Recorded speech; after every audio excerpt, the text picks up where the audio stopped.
Let's clear something up. It wasn't depression. It wasn't laziness.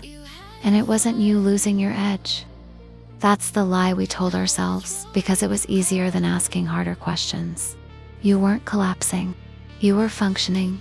You were waking up, going to work, taking care of responsibilities, smiling when appropriate.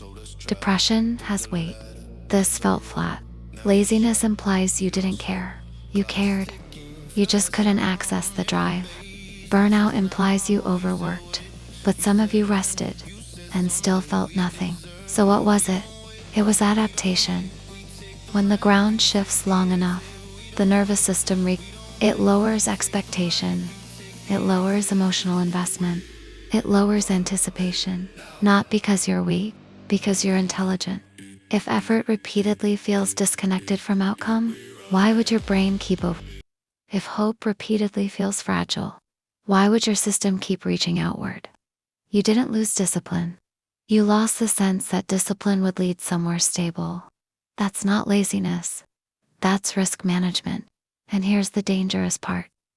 When you mislabel adaptation as failure, you add shame. Shame says, "What's wrong with me? Why can't I get it together? Other people seem fine." But when millions of people experience the same flattening at the same time, it's not a character defect. It's a cultural condition. You weren't broken. You were conserving. You weren't apathetic. You were cautious. You weren't lazy. You were depleted in ways rest alone couldn't fix. Because this wasn't just exhaustion of effort. It was exhaustion of uncertainty. And nobody taught us how to metabolize that, so we internalized it. We blamed ourselves. We tried productivity hacks, morning routines, cold showers, motivation, podcasts, and wondered why the spark didn't return. Because the spark doesn't return through force. It returns through safety. Chapter 2 does something important. It removes the accusation. It says, maybe you're not sick. Maybe you're not weak. Maybe you're responding to instability. That shift changes everything.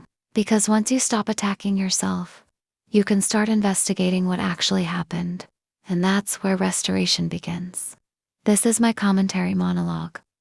In response to Chapter 2 of Sudden Loss of Interest, The Path to Rising with Renewed Strength. Available on Amazon.